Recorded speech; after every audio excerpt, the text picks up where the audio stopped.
Ini adalah salah satu kamera Fujifilm favorit gua. Kira-kira di tahun 2026 ini, apakah masih worth it apa enggak? Mari kita cari tahu.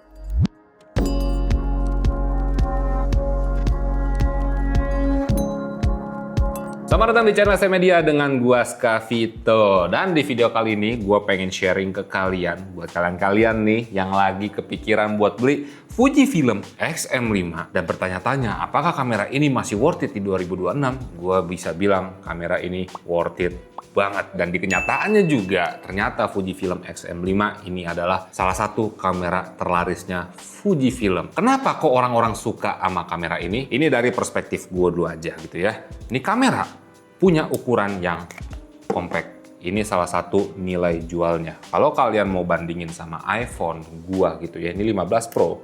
Kalian lihat aja ukurannya. Ini compact banget. Which is kamera ini seru banget kalau kalian mau pakai di penggunaan yang kasual dan juga kalau misalnya kalian mau bawa travel itu kagak ribet banget pakai kamera yang satu ini. Tapi soal si X-M5 ini gua sukanya itu nggak cuma soal ukurannya doang. Selain soal ukurannya, gua juga suka layarnya. Yang dimana layarnya variangle. Ini agak lucu sebenarnya. Kalau gua kan pakai Fujifilm itu selain buat video kalau kerjaan di ST, tapi kalau gua pribadi ketika gua pakai Fujifilm gua suka banget buat foto-foto. Nah, kalau kamera Fujifilm sendiri itu yang fotosentris ada sebenarnya. Kalau si X-M5 ini dia tidak fotosentris. Dia lebih ke ngarah ke videosentris, ngarah ke content creator. Tapi in reality di use case-nya dari gua pribadi dengan layar vari-angle di Fujifilm X-M5 ini, gua buat ngatur framing gambar itu jadi lebih enak, jadinya lebih leluasa. Terus juga di Fujifilm X-M5 kalau kita ngomongin soal fitur fisik gitu ya, kita masih ngomongin soal fisiknya. Di Fujifilm X-M5 ini yang gua suka adalah custom dialnya, yang dimana kalau soal custom dial ini selalu gua sampein juga di short gua kalau lagi ngomongin Fujifilm atau kalau lagi ngomongin kamera Fujifilm yang punya custom dial kayak gini juga kayak si X-A2S yang kita lagi pakai sekarang atau Fujifilm SS20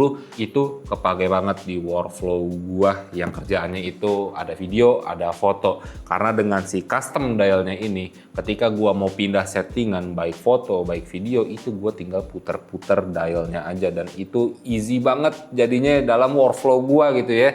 Mau pindah settingan ke foto, gua nggak perlu masuk menu, gua tinggal puter aja, udah gua setup. Mau pindah lagi ke video, gua tinggal puter aja, udah selesai. Nah itu soal fisik dari X-M5 yang gua suka gitu ya. Sebenarnya kalau ngomongin fisiknya lagi, kalau kalian nanya buat pakai konten gimana bang, apakah ini oke? Yang kayak tadi gue bilang, X-M5 ini diperuntukkan untuk kalian para konten kreator. Kalau ngomongin soal fitur-fitur dipakai buat konten, ya tentu saja ini udah lengkap.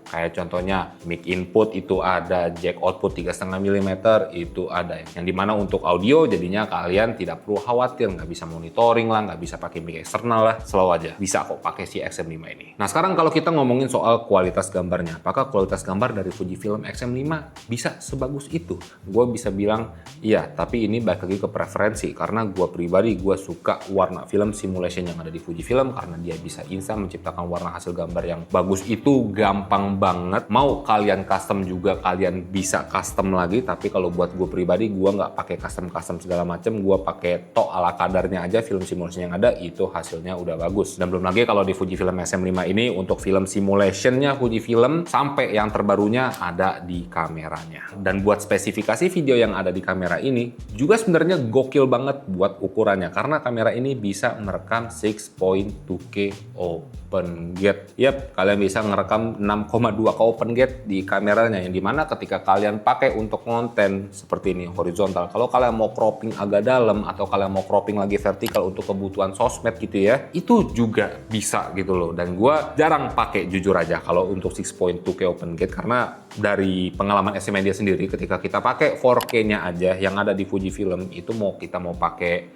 recycle dari video panjang ke short itu aman-aman aja. Dan mungkin timbul di pertanyaan kalian, bang kalau misalnya pakai 6.2K open gate di kamera sekecil ini memangnya tidak overheat? Overheat? Ya memang, tapi kalau buat sekarang kalian tidak perlu khawatir karena sekarang udah ada aksesoris cooler dari Ulanzi seperti ini. Gue lupa tipenya apa, kalian cek aja di tag link produk yang ada di video ini atau di deskripsi gitu ya. Bebas wow mau masukin di mana.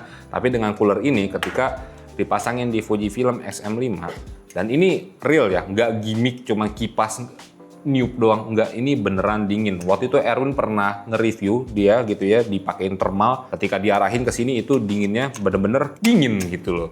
Nah ini ketika dipakein aksesoris Ulanzi yang satu ini, ketika kalian mau pakai 6.2K open gate-nya, gue jamin nggak bakal overheat. Tapi ya tetap dengan penggunaan spesifikasi yang tinggi sebenarnya, kalaupun pakai aksesoris ini nggak overheat, tapi baterainya. Nah itu adalah salah satu kekurangan Fujifilm X-M5, yang dimana dia masih menggunakan tipe baterai lamanya Fujifilm yang kotak seperti ini. Gue nggak tahu, kalau kata orang sih ada yang pengoptimalisasikan yang lebih bagus, yang lebih awet baterainya dibandingin baterai tipe yang sama di versi yang lamanya gitu loh. Tapi dari pengalaman gue sebenarnya sama aja, boros-boros juga. Beda performanya sama yang baterainya yang dipakai di X2S atau di XS20 di sini, ya performanya beda. Di sini masih cukup boros. Jadinya kalau kalian mau pakai 6.2K open gate di Fujifilm X-M5, penggunaannya lama, atau mau pakai 4K penggunaannya lama, ya kalian bisa pakai aja dummy baterai gitu ya, bisa pakai dummy baterai. Jadi kalau buat overheat tadi baik lagi lu nggak usah takut karena ada aksesoris yang satu ini. Dan mungkin timbul lagi di pertanyaan kalian, bang, PC gua nggak kuat buat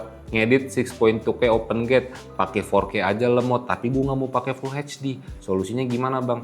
Nah di Fujifilm X-M5 ini punya fitur namanya adalah 4K LP, yang dimana dengan menggunakan 4K LP ini memang ada penurunan, kayak contohnya dia ada extra cropping lagi, sama gambarnya itu agak sedikit kurang tajam dibandingin 4K yang biasanya. Tapi dengan 4K LP ini kalian bisa hemat kapasitas penyimpanan, dan juga untuk di mesin editing itu jadinya lebih enteng meskipun ada penurunan kualitas. Dan kalau misalnya kalian nanya untuk 4K LP sendiri, dia overheat nggak bang?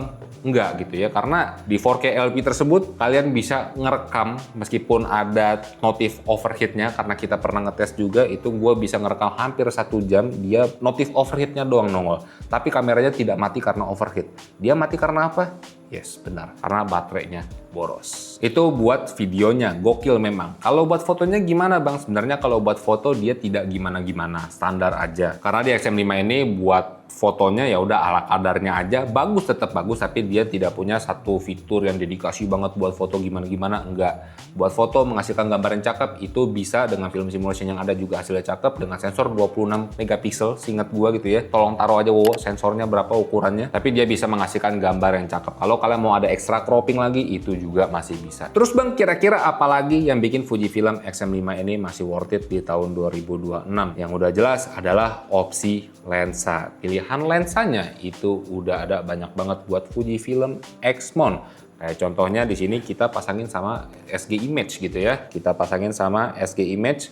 Kalau kalian nggak suka SG Image, tenang aja, ada Viltrox R juga. Mana lensanya? Ini 25mm f1.7, ini bisa juga gitu kan dipasangin di Fujifilm X-M5 karena dia multinya X-Mon, you don't say. Pakai Viltrox R juga bisa, atau kalau misalnya kalian tidak suka juga dengan Viltrox R, ada satu lagi penantang baru dari Seven Artisan di versi light-nya mereka. Meskipun yang kita punya sekarang ini untuk Sony Imon, ini buat APC ya Sony, tapi buat Fuji X-Mon dia juga ada, meskipun kita belum dapat barangnya. Jadinya buat kalian yang mendang-mending, gue yakin gitu ya, karena harga kamera Fujifilm X-M5 ini hitungannya entry level, masih masuk di kantong. Buat kamera mirrorless APC yang sekarang-sekarang gitu ya, lensa-lensa murah otomatis bisa ngepres budget kalian lagi. Dan perlu ditekenin lagi buat ketiga lensa yang tadi udah gue sebutin, itu bisa menghasilkan gambar yang cakep juga. Jadi ya itu, kenapa Fujifilm X-M5 itu masih worth it di 2026, karena dari segi penggunaan, dari hasil gambar yang dihasilkan dari kameranya gitu ya, kemudian dari opsi pilihan lensanya yang udah makin banyak,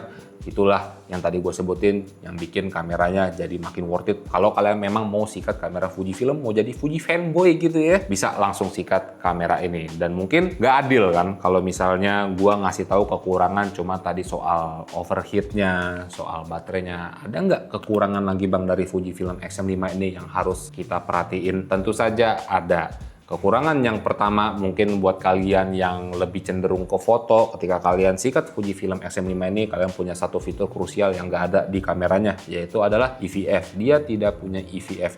Kemudian yang kedua, kalau kalian suka mobilitas gitu ya, foto-foto street foto, keluar-keluar, kamera ini gripnya nggak enak banget, tipis banget gripnya. Jadinya ketika kalian pakai Fujifilm X-M5 ini, gua saranin banget untuk pakai strap lagi, hand strap lah paling minimal gitu ya. Jadinya nggak meleot atau nggak jatuh, bukan nggak meleot, nggak molos ketika kalian pakai. Ada pengamannya karena ini bakal licin banget. Dan kekurangan terakhir dari Fujifilm X-M5 ini yang harus gua mention adalah dia tidak memiliki in-body image stabilization. Kalian hanya bisa memanfaatkan digital stabilisasinya aja. Ya meskipun ada extra crop, tidak seperfect kayak IBIS, tapi ya at least kalian punya itu. Tapi kalau kalian consider kalian pengen punya kamera Fujifilm yang udah punya IBIS, ya sayang sekali di X-M5 ini nggak ada. Tapi ya mungkin itu aja buat videonya, alasan-alasan kenapa Fujifilm X-M5 ini masih worth it buat dipakai di 2026. Kekurangannya juga udah gue sebutin gitu ya.